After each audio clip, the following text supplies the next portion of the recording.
tient le kimono. Alors la base, pour étudier, pour l'étude, c'est de prendre ici au niveau du coude et au niveau du revers. Ça, c'est base pour l'étude. Mais après, on verra que pour être efficace, il y a des mouvements où ça, on ne peut pas le faire. Il faut avoir un kumikata différent. Donc on va voir en fonction des mouvements, quel est le meilleur kumikata pour arriver à être efficace. Parce que le kumikata conditionne l'efficacité. Vous avez vu dans les grands championnats, les compétiteurs mettent un certain temps avant de s'attraper parce que si je sais que lui il fait un raigoshi, il veut m'attraper ici, je suis foutu, donc je ne me laisse pas attraper. Alors il y a un peu la bagarre du kumikata. Hein. Mais vous devez imposer votre kumikata en fonction des techniques que vous voulez faire. Maintenant, de façon plus générale, comme vous êtes d'un niveau un peu plus bas, vous n'êtes pas pour la haute compétition pour l'instant, vous êtes pour l'étude. Si vous voulez être efficace et bien sentir vos mouvements, il faut bien prendre le kimono en fonction de la technique que vous allez faire. Et ce n'est pas toujours pareil. Hein. Alors ça, c'est base. Mais si je veux faire Ippon Seoinage en prenant ici, c'est très mauvais. Par exemple, Ippon Seoinage. Parce que là, le bras, il y a la longueur du bras. Ippon Seoinage, Ippon, ça veut dire un point. Un point. Seoi, c'est le dos. Seoi, c'est pas le dos anatomique. Seoi, ça veut dire en japonais l'image de porter sur le dos. Vous prenez un sac de charbon ou un sac de patates, ce que vous voulez. Hein. Vous le prenez sur le dos, vous portez sur le dos. Ça, c'est Seoi. Hein. Et Nage, projection. Projection en portant sur le dos. Et Ippon, ça veut dire un point. Un point de fixation. Donc le point de fixation, c'est l'épaule. Il faut que son bras et son épaule soient pris. Si je prends ici, lâche et tire ton bras. Comme ça, comme ça. Si je prends ici, oui. Vas-y, arrache. Voilà. Si je prends ici, je referme. Oui, je referme ici. Hop, essaie de tirer le bras là. Là, il est prisonnier. Je dis il est prisonnier, je rigole, parce qu'une fois, je faisais un cours à la centrale de Muret. J'ai expliqué comme ça. Et oui, là, il est complètement prisonnier, c'était tous des dollars. Je me suis aperçu. Ils ont éclaté de rire. Enfin bon, alors ça, c'est une anecdote. Donc, si vous prenez un pot sur la manche, pour Ippon Seoinage, vous serez bien. Parce que là, il ne peut plus sortir le bras. Et en plus, mon bras gauche bloque son avant-bras droit. Ce qui fait qu'il ne peut pas tirer le bras. Hein. Mais si je prends ici, son avant-bras est libre. Donc c'est moins efficace. Il faut, pour Ippon Seoinage, bien fixer l'épaule. Ippon, un point. Donc on prend toujours entre coude et épaule. Il y a trois niveaux. Trois niveaux pour Ippon Seoinage. Entre coude et épaule, jamais ici, jamais en dessous du coude et épaule, ou bien dans l'axe de l'aisselle, ou bien le revers. Là, vous fixerez pareil. Au Kano, grand champion japonais, champion olympique, champion du monde, champion du Japon, il prenait toujours dans l'axe de l'aisselle. Parce que là, il fermait bien, il tenait vraiment l'épaule. Voilà. Et là, il ne peut plus sortir le bras. Donc, Ippon Seoinage, vous avez trois kumikata possibles. Bien différemment, vous prenez ici, ou ici, ou ici. Voilà. Donc, quand vous faites Uchikomi, les pieds, prenez toujours au-dessus du coude, entre le coude de l'épaule, et là, vous faites Uchikomi de façon efficace. Pour répéter Ippon Seoinage. Si vous faites Uchikomi en tenant ici pour Ippon Seoinage, on en voit beaucoup qui le font, enfin, beaucoup de gens qui ne sont pas très forts.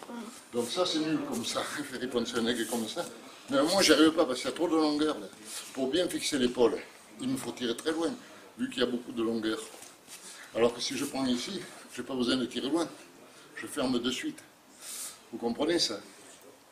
Par contre, si je veux travailler Tai Otoshi, il me faudra tirer loin ici. Donc là, j'aurais intérêt à prendre peut-être au bout de manche, ce sera plus efficace que de prendre trop haut.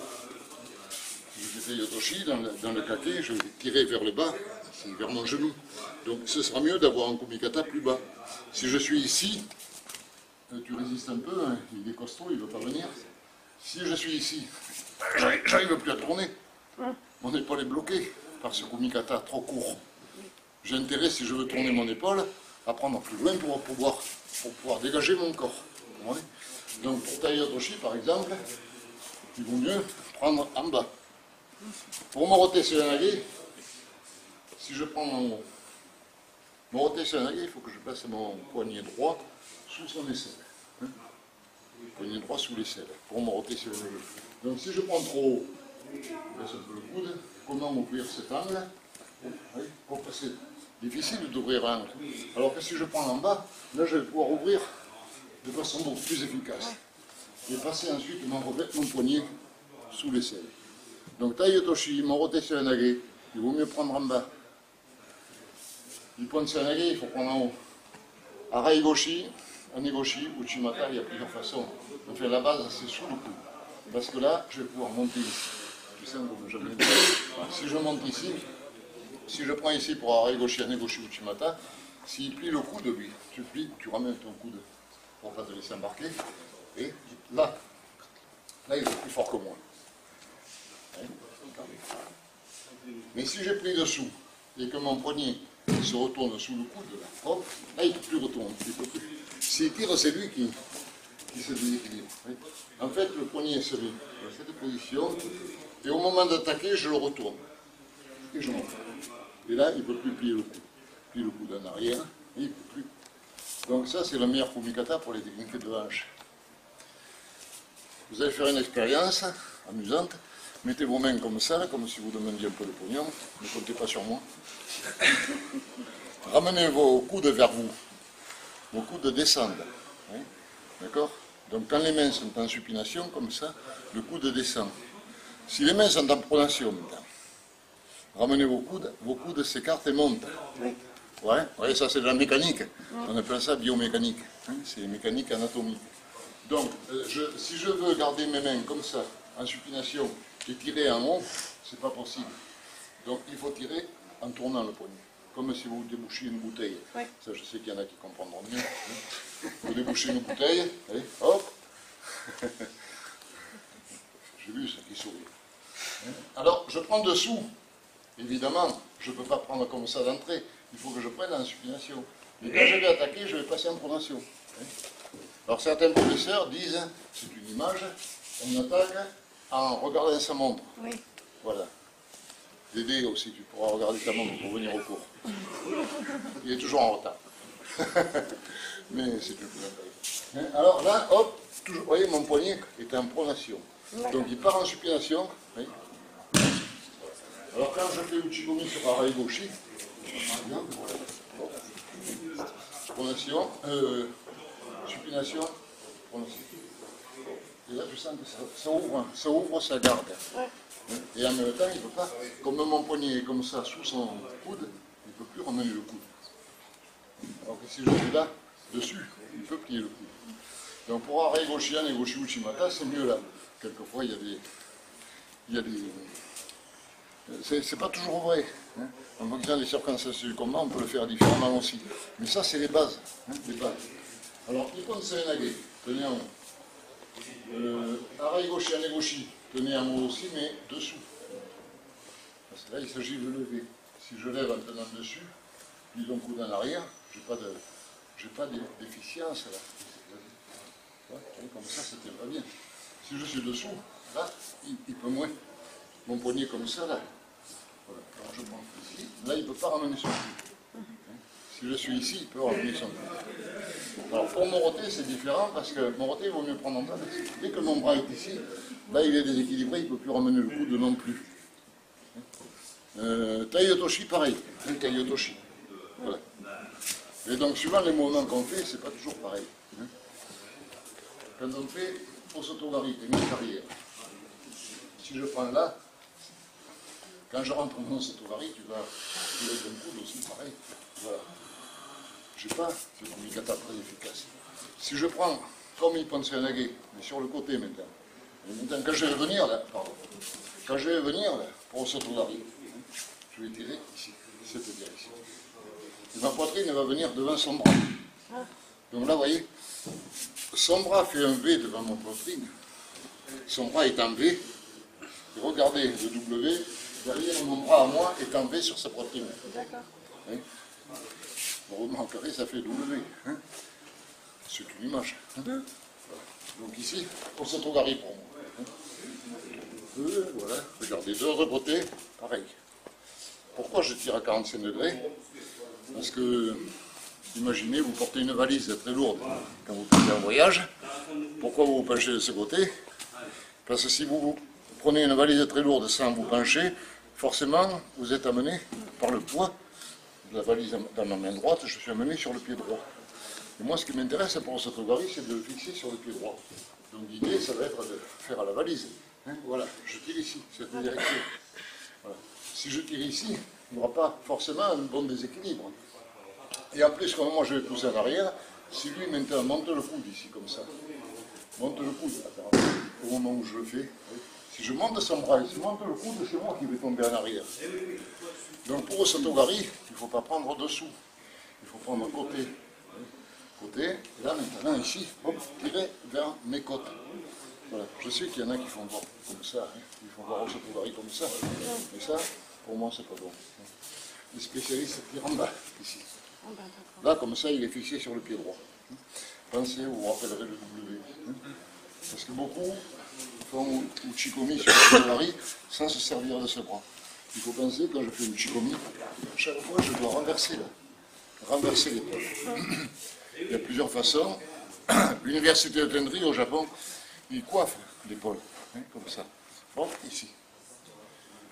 Certains, à Tsukuba, les combattants, ils ont l'habitude de faire différemment. Ils montent comme ça. Comme ça renverse.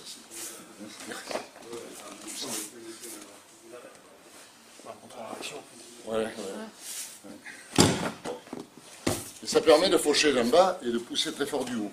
Alors il y a des, suivant les écoles, des petites différences, mais qui sont toutes dans un contexte d'efficacité. Alors le kumikata est important. Quand vous faites, alors écarte un peu les pieds, technique intérieure, au uchigari. Hein, au uchigari, je vais devoir pousser l'épaule ici, comme ça, et fixer son coude. Et là, venir ici, faucher cette jambe. Pourquoi je fixe l'épaule? Parce que je mets tout son poids sur ce pied que je fauche. Donc si je rentre en direct ici, 1, 2, 3, 4, 1, 2, oui. Chaque fois, mes poignets écrasent et mon poids tombe sur lui. J'utilise mon poids. Si je monte comme ça, là, il n'est pas gêné, lui, il n'est pas tellement gêné. Mais si je tombe sur lui, il a tout mon poids sur lui, sur les talons. Alors si en plus je fauche, hein, c'est très très fort.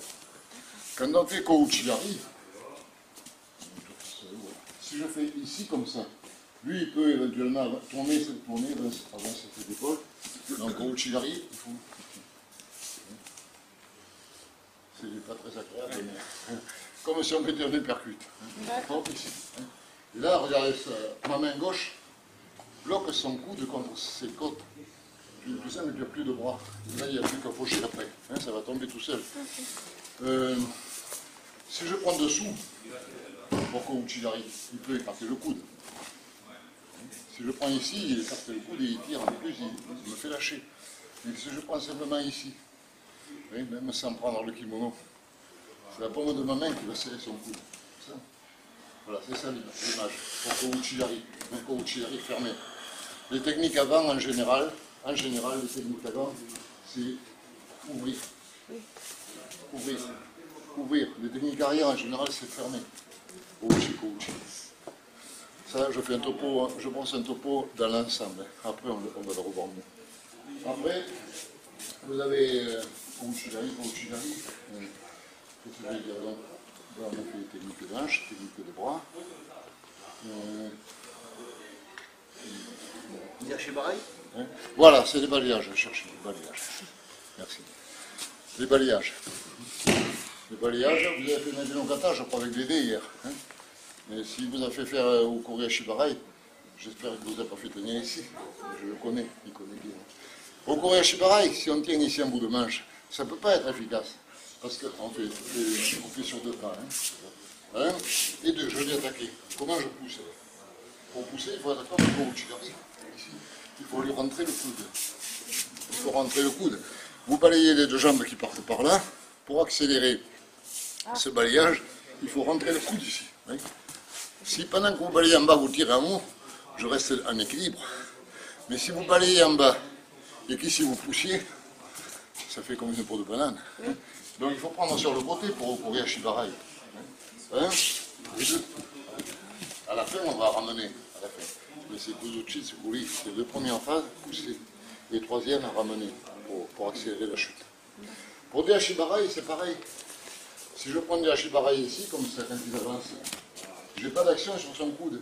Alors que si je prends derrière le coude, vous voyez, j'irai dans la direction du pied. hein, pour des hachis pareil. Si je m'allais vers là-bas, l'action de ma main est en accord avec l'action de mon pied, même direction. Même direction. Oh, courir hachis pareil. Des hachis pareil. Si c'est quand il recule, et que je fasse pareil sur le komi-hachi, je vais pousser, ramener. Alors pour avoir un bon komigata sur les balayages, il faut prendre forcément au niveau du coude. Ne prenez pas ailleurs. Bon, ça c'est un tableau général. Pour les débutants, vous voyez, droite, gauche, et ma tête tourne. Si je ne bouge pas mon pied droit, vous voyez, il est mal placé mon pied droit là. Si je laisse mon pied droit comme ça, mais je ne sorte pas et ça va glisser. Donc le troisième temps, c'est de décaler mon pied droit. Juste sortir le talon. Ça fait passer ma hanche. Tous les spécialistes, tous les gens qui font bien, ils font ce nagé. Ils font 3 temps. Tous les gens qui font mal, il y en a beaucoup qui font ça. Et ils font ça en 2 temps. 1, 2, 1, 2. On n'est pas bien placé comme ça, 3 4. Là, il faut faire 1, 2 et 3. Le troisième temps est le plus important peut-être. Et pour ressortir aussi, je ressors d'abord le pied droit, après gauche et droit. Droit, gauche, droite, droite, gauche, droite, droite, gauche, droite, droite, gauche, droite. C'est dans le troisième temps que mon corps se place. 1, 2, 3. 1, 2, 3. 1, 2, 3. 1, 2, 3. Mes yeux regardent à l'horizon. C'est au canon qu'il disait. Le canon, il disait surtout pas baisser la tête. Beaucoup de judokas font ça, mais il ne faut pas faire. Comme ça. Si vous faites comme ça, il n'y a pas de contact, vous perdez le contact du haut. Hein? Ça fait un coup de cul. Ça fait un coup, oui, mais c'est pas efficace. Alors, il faut penser que tous les mouvements, c'est 3 phases. 3 phases, on appelle ça kuzuchi. Kuzuchi, c'est déséquilibre. Sukuri, c'est construire, en japonais, construire. Construction du mouvement. Si vous voulez, on peut le traduire par placement de mon corps. Kuzuchi, déséquilibre. Placement de mon corps. Et troisième phase, les 3 phases du mouvement, le kake. Kake, c'est la projection elle-même. À partir du moment où il décolle jusqu'au moment où il atterrit, c'est ce qu'on appelle le kake. Donc là, dans mon Chikomi, on ne pratique pas le kake puisqu'on ne projette pas. On fait que les 2 premières phases. Donc 1, 2, 3, et je garde mon corps droit. Si je fais la 3e phase, là oui, je vais baisser la tête. Mais je ne baisse la tête qu'à la 3e phase. Et souvent, on baisse la tête trop tôt. Oui. On fait le Chikomi en faisant ça. Et puis là, ça ne marche jamais, ça. Alors, il faut s'habituer à avoir un très bon contact ici, c'est-à-dire mon dos collé à sa poitrine. Sur les techniques avant, on le fait sans se tenir, parce que c'est pour qu'il voit mieux. Si je viens me coller à lui, comme ça. Lui, s'il pousse avec le ventre, là, il sera plus fort que moi. Il pourra bloquer. Oui. Il est dit de tourner devant lui, mais pas contre lui. Hein, je ne dois pas aller contre lui. Sinon, il n'y a pas de déséquilibre. Je dois tourner devant lui. Mais espace ici. Vous voyez bien l'espace. Oui. L'espace entre lui et moi. Je ne veux pas toucher avec le bassin. Et c'est là, quand je vais tomber, qu'il va tomber sur moi. Hein? Donc, je dois tourner vers lui, mais pas contre lui. Et c'est ce pivot qui est une des bases du travail de débutant. Mais après, tout le monde le fait, mais regardez. Mais il faut toujours travailler, oui. Pivot sans toucher les hanches. Le défaut de beaucoup de gens, c'est de venir se coller à lui. Si je viens me coller à lui, il tire, lui, et c'est moi qui tombe. Voilà, tu l'as compris. Hein? Il avait envie d'ailleurs. Je l'ai senti. Alors, je tourne vers lui, mais je ne vais pas me coller à lui. Droite, gauche, droite. Droite, gauche, droite. Et on descend au 3e temps. On descend. Ça, c'est pour y penser un aguet. Et si vous tenez bien comme ça, vous verrez que ce sera facile. Je vous ai donné beaucoup de détails. Mais moi, je ne me rappelle plus. Mais peut-être il vous faut essayer un peu. Oui. Vous faites des séries comme ça de Chikomi avec Ippon Seoinage pour commencer. Allez-y. Il y a un petit défaut.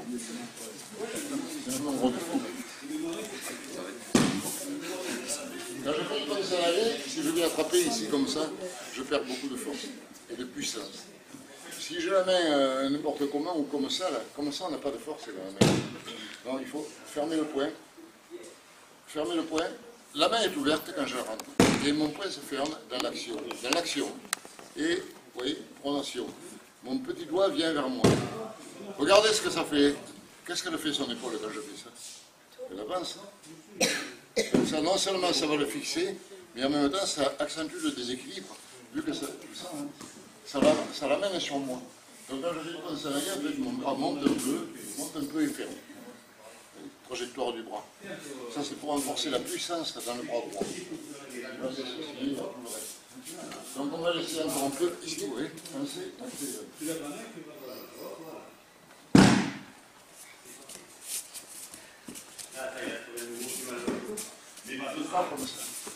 Comme ça, pas de force. Comme ça, beaucoup de force. Tu sens la différence, hein? Essaye un peu du poil. Cette rotation du poignet. Là. Tu démarres, déjà tu démarres comme ça, normal. Montre-moi le coude. Normal le coude.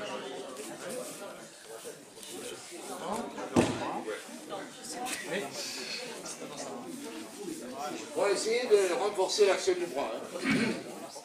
Ça va,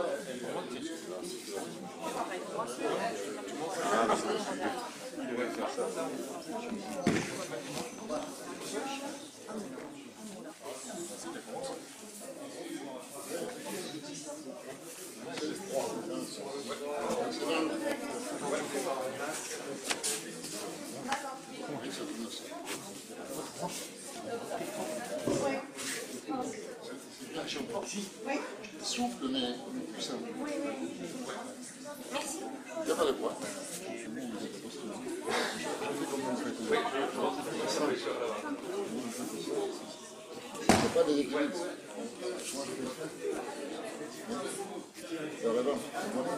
Je vais passer ici. Je fais ça en tournant. Hop.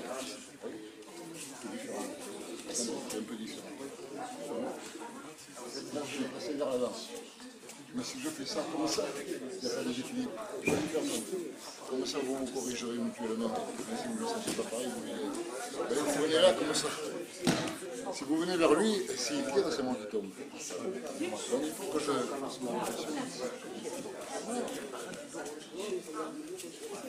Sentez, c'est souple, hein. Je force pas les bras. Mon souci, c'est celui-là. Dès que je suis ici, je suis à la position des deux bras. Ici, il est bon. Dégager d'ici là pour ça, comment je fais? Je vais pouvoir venir plus haut là pour le tenir et le bloquer. Donc je dégage pas. Parce que si c'est là, c'est bon pour moi, c'est qu'il peut dégager. Là, vous avez raison. Il faut que je fasse bien. Mais d'un coup, vous tournez. Regardez là. Regardez son bras, il peut plus sortir. Non, oui, voilà. C'est ça qu'il faut arriver à. Voilà. Parce que vous prenez au-dessous. Mais moi, j'ai dit au-dessus du coude, mais en dessous du coude. Parce que si vous prenez dessous, c'est pareil, son bras est libre. Si vous prenez au-dessus du bras, quand vous fermez là, son bras est pas libre. Donc c'est. Une fois, c'est à 3 cm près que ça se joue, c'est pas pareil. Oui, c'est des petits détails. Du coup, on a plein de.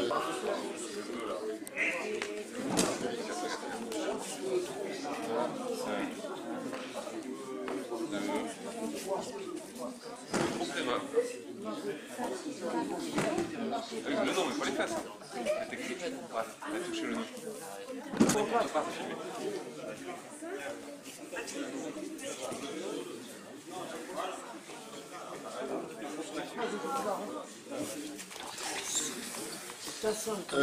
J'ai donné beaucoup de détails, c'est vrai. Hein, c'est peut-être un peu fastidieux, mais il faut penser qu'il faut bien comprendre au départ pour commencer le judo. Bon. Le judo, c'est un sport de souplesse. Do, ça veut dire c'est la voie, hein. Do, c'est la souplesse. Voie de souplesse. Approchez un petit peu si vous voulez bien, parce que vous verrez que c'est mieux aussi. Ça m'évitera de parler trop fort. Ce soir, il faut que je chante à table. Et alors, tout ça pour dire que la saisie des mains sur le kimono, si elle est crispée et dure, c'est contraire de souplesse. Il ne faut pas être dur. Si j'ai mes poignets fermés comme ça et que je tienne comme une foule, tu sens, hein, maintenant moi, quand je vais vouloir attaquer, je me gêne moi-même. Et lui, il sent venir mes attaques. Alors que si j'ai au contraire les mains très relâchées. C'est un travail de souplesse et de poignet. Regardez, tennisman. Vous faites du tennis, hein? Non. Quand vous tenez une raquette de tennis, si vous tenez le poignet raide comme ça, votre raquette, elle n'aura pas d'élan. Vous le sentez même sans faire de tennis, on le comprend, tout le monde le comprend. Hein? Il faut que le poignet soit souple. Dans beaucoup de sports, il faut être souple. Quand vous tenez une canne à pêche, c'est la pêche, vous n'allez pas la relever comme ça. Hein? On la relève comme ça. Non? Vous irez à la pêche, vous verrez ça. Bon, il y a beaucoup de trucs comme ça. Et si vous tenez un kimono avec un poignet raide, vous ne serez jamais bien. Pourquoi on tient un kimono avec un poignet raide? Parce que souvent on ferme tous les doigts. Alors, 1964, Jeux Olympiques à Tokyo. M. Matsumoto, qui était l'entraîneur de l'équipe japonaise à l'époque, il disait que la main sur le kimono, c'est le kumikata, c'est comme quand on tient un petit oiseau dans la main. Et si vous tenez un oiseau sans vouloir lui faire du mal, vous n'allez pas tout serrer comme ça, sinon vous l'étouffez. Vous le prenez entre trois doigts, et les deux autres doigts, imaginez que vous tenez un petit oiseau, il faut l'attraper d'abord. Une fois que vous l'avez attrapé, vous le tenez, et là, vous avez là, les doigts souples. Votre force dans les mains, elle n'est pas dans ces deux doigts. Elle est dans les trois derniers doigts. Ça, il faut le comprendre. Et si par exemple, je tiens mon partenaire avec deux doigts comme ça, arrache ton kimono, tire fort, recule. Voilà. Essayez de tenir quelqu'un comme ça. Vous ne tiendrez jamais. Essayez maintenant de tenir avec les trois derniers doigts, juste. Pas besoin, oui. Pas besoin de fermer ces deux. On les ferme, parce que ça, c'est pas où les mettre. Mais on ne les ferme pas pour serrer. Alors quand vous faites le Chikomi, il faudra vous entraîner maintenant, mais votre professeur il veillera, il vous le rappellera parce qu'on oublie tout le temps. Il faut faire le Chikomi avec les poignets très souples, pour déséquilibrer le partenaire. Si j'ouvre le kimono, j'ouvre la garde, ça déséquilibre en avant. Alors pas besoin de forcer comme ça pour déséquilibrer. Forcer comme ça, il le sent, il peut bloquer en plus. Alors si j'ouvre en douceur, il est aspiré sans se rendre compte. Donc il faut toujours tenir le kimono avec les trois derniers doigts, les deux autres servent à rien. C'est toujours ça. Et c'est comme ça que vous arriverez à rentrer des techniques comme le moroté serenage. Il faut avoir le poignet très souple. Si vous voulez rentrer moroté avec un poignet raide, vous n'y arriverez jamais. Il faut un peu de jeu. Regardez, là ça passe tout seul. Pas besoin de fermer le poing. Fermer le poing, on peut. Il y en a qui le font. On peut le faire. Mais au début, c'est mieux de s'entraîner avec la main ouverte. Oui. Tu sens comme ça bloque bien. Et là, ici, ouvrir vers le haut, puis passer dessous. Ça, c'est pour moroté serenage. Donc c'est un peu différent de Ippon serenage. Tout à l'heure, on a vu Ippon serenage, tenez dans cette zone, soit ici dessus, soit devant, soit ici. Maintenant, on va voir un peu moroté. Prenez le revers avec un peu de jeu. Et ici, sous la manche. Et là, maintenant, l'idée d'ouvrir. On reprend ce qu'on a vu tout à l'heure, l'idée du tire-bouchon. Hop. Là, j'ouvre très haut, plus haut, au-dessus de mes yeux. Et mon poignet droit passe sous son aisselle. Et là, mon corps va se placer après. Ça, c'est pour moroté serenage. On va faire doucement, le Chikomi avec moroté serenage. Ouvrir. Pour déséquilibrer, tirez pas. Ouvrez. C'est difficile, hein? Un et deux. Ouvrir, fermer. Ouvrir. En avançant pied droit, j'ouvre. Quand je ramène le pied gauche, je ferme. Et puis, je passe ma hanche après. Petit décalage. On va essayer de décomposer un peu mon rotation. Le droit, ouvrir. Fermer en ramenant le pied gauche. Deuxième temps. Deuxième temps. Deuxième temps. Et troisième temps. Et troisième temps. Ici. Et après. Ça vous va? On essaye un peu, le petit oiseau, et pas forcer par les poignets.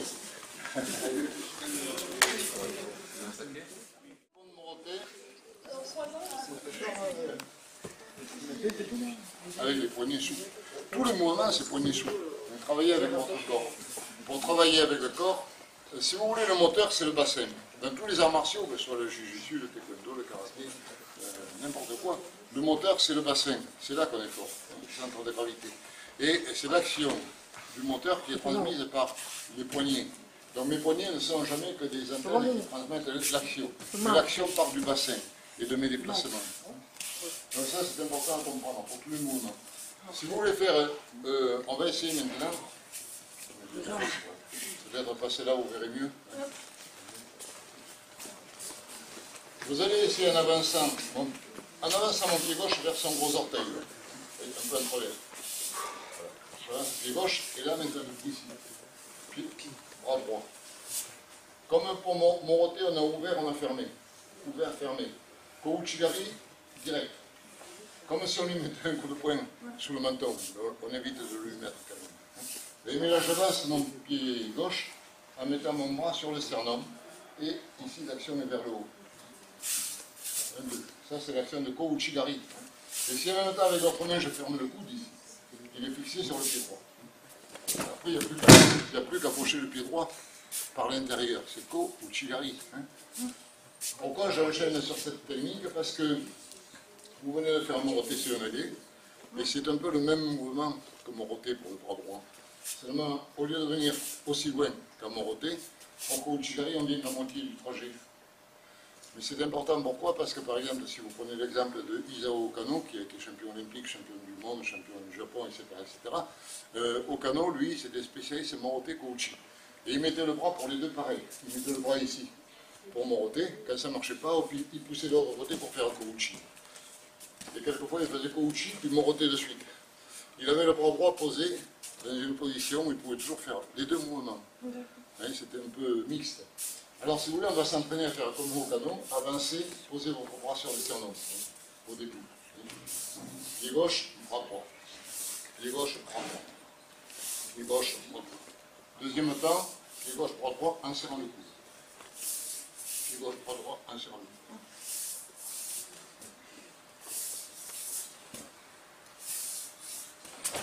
Et quand vous voulez faire tomber, vous fauchez d'en bas, vous poussez d'en haut. Je ne refais pas tomber, vous essayez de prendre ça d'abord. Juste pied gauche, bras droit. Alors on se tient à deux. Pied gauche, bras droit. Essayez de bien travailler ça. Quand je fais ça, je ne monte pas comme ça. Vous remarquerez que je descends. Parce que dans la finalité du mouvement, je vais pousser en même temps. Si ma jambe est tendue, je ne pourrais pas pousser. Donc je descends pour être un peu comme un ressort. 1, 2. 1, 2. 1, 2. 1, 2. 1, 2. On essaye un peu. Kouchigari. Essayez de décomposer comme ça là, pour le travail des bras, le travail de Kumikata, le Kouchigari, qui ressemble un peu à Moroté.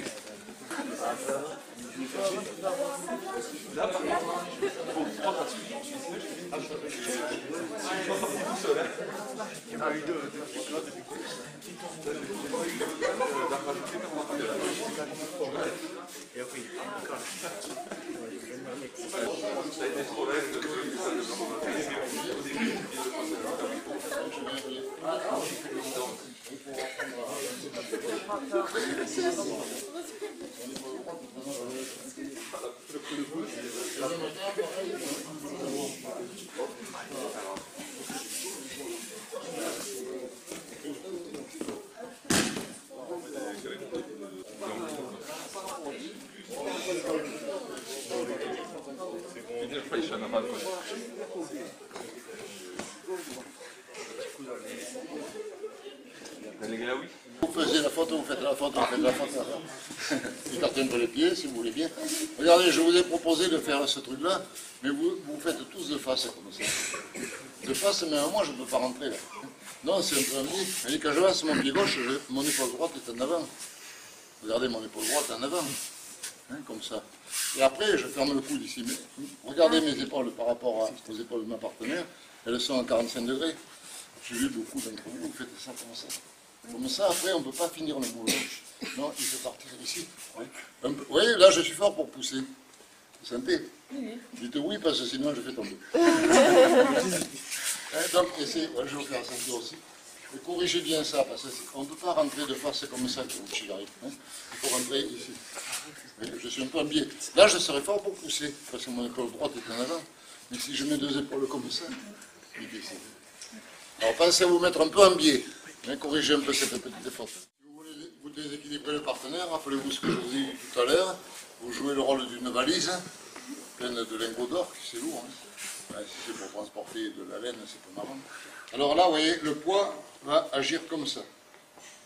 Donc, mon kumikata va être sur l'arrière du triceps, ici et ici. Alors, toujours la main très souple, pas besoin de fermer tous les doigts. Bon, on les fermera parce qu'il faut bien le mettre quelque part. Mais l'action, c'est mon poignet, encore une fois. Poignet. Si vous ne le comprenez pas bien, vous m'appellerez, je vous ferai sentir. Vous avez vu, je vous ai déjà fait sentir pas mal de trucs, là. Vous avez mieux compris. Hein. Vous voyez, simplement, vous voyez, ma main, ici. Ça, c'est pour action de bras gauche. En avançant pied gauche, à côté de son pied droit, et ici, fixé 45 degrés. 45 degrés. Et pour bras droit, simultanément, mon bras droit va renverser l'épaule. Donc vous pouvez monter comme ça. Il y a une espèce de frottement, là, on glisse. Hop, ici. Et on renverse l'épaule. Parce que si vous avez le bras droit très près de son cou, ici, plus vous êtes près de l'axe de son corps, plus il peut tourner vers moi, voilà. Vous voyez, pour s'échapper. Quand je fais au Sotogari, si je mon bras ici, tourne vers moi, et puis maintenant j'ai raté mon mouvement. Ah, il s'échappe. C'est pas bête. Donc si au lieu d'être là, je suis là sur la pointe de l'épaule, il ne peut plus tourner pour s'échapper. Voilà pourquoi mon bras, enfin, moi je préconise ça, mon bras monte, en brillant, 45 degrés, vers l'épaule, mais sur l'extérieur, voilà. Ici. Oh, ici. Et là je renverse bien. Ça c'est l'action des bras. On retrouve ce que j'ai dit tout à l'heure. Mon bras est tombé sur sa poitrine, et son bras est tombé sur ma poitrine. Parce que moi, quand je vais faucher, je vais baisser la tête. Donc ma poitrine elle va pousser sur son bras en plus. Si vous avez un bon contact de son bras sur la poitrine, ça va forcément pousser très bas. Voilà, donc on va faire ici le chikomi, comme ça. Si certains préfèrent, au lieu de faire ici, vous pouvez faire ici. Comme pour enlever la veste sur l'épaule. À Tenri, au Japon, ils font beaucoup ça. Comme ici. C'est toujours la même idée, de renverser l'épaule, de la bloquer, de la renverser. Donc ici.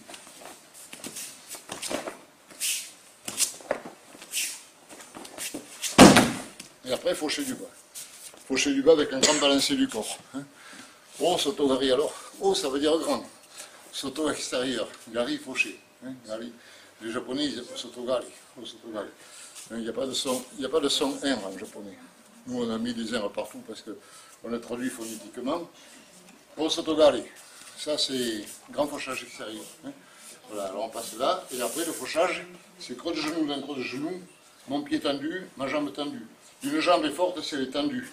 Si elle est pliée, elle n'est pas forte. Et si vous avez le pied encroché, votre genou plie quand vous allez attaquer. Donc il faut que mon pied soit tendu pour que la jambe reste tendue. Plus vous montez la jambe, plus la tête descend et plus c'est efficace. C'est un grand balancier de tout le corps. Voilà, alors si vous voulez, on va essayer un petit peu.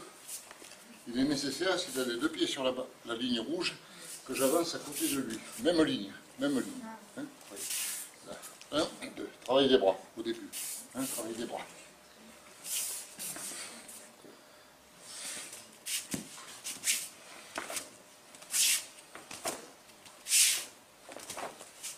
Après, deuxième temps, vous passez aussi la jambe. Vous passez la jambe. Deuxième temps. Deuxième temps.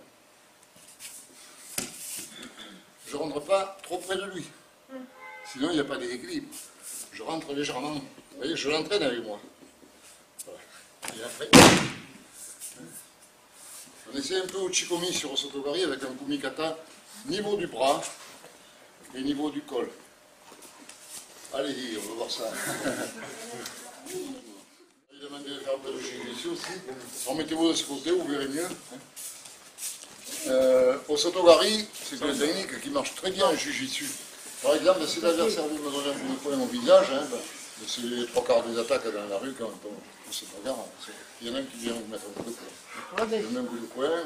Alors surtout, tape bien au visage, pas à côté, parce que s'il en tape à côté, c'est plus faux. Voilà, là il ne peut pas m'attraper. Pourquoi? Parce que s'il vient au visage et que je mets ma main devant, il est forcé de venir de ma main. Il n'y a pas de secret. Voilà. Et s'il y a, alors vas-y. Et en même temps, avec l'autre main, je repousse. Si je repousse son bras en arrière de son corps, regardez, déséquilibre arrière. Si je laisse son bras en avant, il est fort vers l'avant. où je passe, voilà, et il peut taper aussi avec l'autre, fait voir. Voilà. Tandis que si je mets son bras ici, déséquilibre arrière. Donc c'est tout indiqué pour Osotogari. Et vous voyez la direction, tout à l'heure j'ai parlé de 45 degrés, l'histoire de la valise. Alors, pareil, quand il me donne un coup de poing, oui, je recule pas, j'avance dans son cou et je ramène son bras en arrière et 45 degrés. Et en même temps, je viens attraper, alors on n'attrape pas la veste, hein, ici on n'a pas le temps, ici il est à poil, il faut attraper. Donc, on place la main sous le menton. Mais là, la chute est très dure parce qu'il ne peut pas baisser le menton, il va tomber sur la nuque, donc il va se faire très mal. Un jiu-jitsu, c'est ce qu'on recherche. Mais on ne va pas le faire quand même, on se dit. Voilà. Il faut apprendre à faire ça et ça, et après faucher. Et puis, vous poussez pas trop pour ne pas lui faire mal quand même. Parce que ce n'est pas là pour se blesser. Et dans la rue, quand même, retenez un peu votre partenaire parce que c'est un peu dangereux. Et si pour un coup de poing vous le tuez, vous en avez pour le moment devant les juges. Hein. Alors, donc il faut quand même pas trop l'abîmer. Hein. Moi, il n'y a pas longtemps, là, comme je mettais un gamin à attaquer dans le métro, comme ça, un grand balèze en plus. Et je me suis retrouvé comme ça, il m'a donné un coup de poing, donc je me suis retrouvé ici. Et au moment où j'ai voulu le projeter, il y avait une femme avec un endo et un gosse derrière. Mais je me suis dit que je me suis retenu parce que sinon je risquais de tuer le gosse. Alors il faut faire attention quand on se bagarre dans une zone où il y a d'autres personnes. C'est quelquefois dangereux, il faut faire très attention. Je ne peux plus le faire tomber, alors j'étais comme ça. Et puis je lui ai regardé derrière, j'ai compris qu'il ne fallait pas continuer. Donc j'ai relâché ma technique. Hein. Mais il faut quand même toujours maîtriser les gestes qu'on fait. Alors il vient me frapper. Ça c'est première position de main droite. Mais en même temps, deux. Et repousser à deux mains. Vous voyez, comme si vous voulez repousser quelque chose. Hop, ici. Et tout de suite j'avance. Main sous le menton. Et j'avance, même ligne, comme je vous ai expliqué à vous. Même ligne ou à peu près. Hein. Bon, si je suis en arrière, c'est pas grave. Hein. Au contraire, il est encore plus en déséquilibre. Et là, je peux projeter. Ici. Quand vous foncez sur quelqu'un, c'est ce que je répète toujours, mais il faut, pour enfoncer un coup, il faut taper plusieurs fois. Hein. Il m'attaque, voilà. On vous attaque. Si vous reculez, il en met un autre. Et si vous reculez, il en met un coup de pied. Et puis, quand on crée une distance, on se rend vulnérable. Parce qu'il peut attaquer. Lui, pour me frapper, il faut qu'il ait de la distance. Regardez les boxeurs de boxe anglaise, dès qu'ils sont au corps à corps comme ça, l'arbitre les sépare, parce qu'ils ne peuvent plus se taper dessus. En karaté, on est toujours en distance, en taekwondo aussi.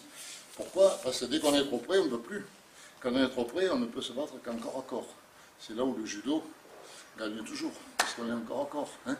Mais s'il vient me frapper, et si j'avance sur lui, même si j'ai pris le coup, en admettant que j'ai pris le coup, à moins d'être mort, mais j'ai peut-être pris un coup, mais il ne peut plus m'en donner. Essaie de me frapper là.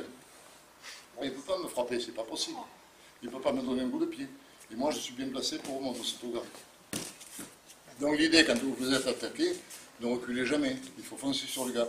Deuxième chose, c'est que psychologiquement, il ne sait plus ce qui lui arrive. Parce que, en général, quand vous tapez sur quelqu'un, il recule toujours. Si vous avancez, il ne va pas comprendre. Alors ça le surprend. Alors viens me taper dessus encore, voilà. Ici, ici. Voilà. Et puis là, Osotogari. Si vous voulez. Maintenant, tu tapes de nouveau, ici, je pivote par l'intérieur. Ça, c'est deuxième chose. Deuxième estime. Et là, maintenant, Atemi, et tout de suite, rentrer le coude et Kouchilari. Donc, on peut utiliser Kouchilari ou Osotogari avec deux déplacements différents. Un, j'avance pied gauche. Je me retrouve en position de Osotogari. 2, je tourne par l'intérieur. Et plaf, Atemi. Et tout de suite, il vient frapper, je tourne par l'intérieur. Je fais toujours ma parade. Pour être sûr de ne pas prendre le coup. Ici, et tout, voilà, bouge plus. Et là, Atemi, et tout de suite ici, et rentrer le coude. On n'a pas le temps d'attraper le vêtement, juste le coude. Alors si vous voulez, pour s'amuser, pour terminer, on va essayer un petit peu. Je vais faire voir doucement, on ne fait pas très vite. Voilà.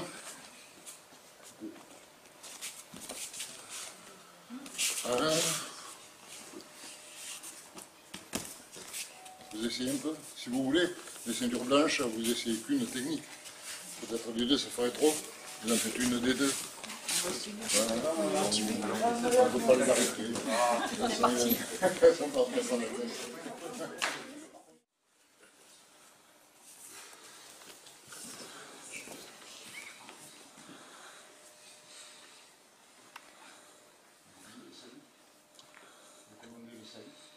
Hey! Il y a des coups. Bien, bonne soirée à tous. Sourire?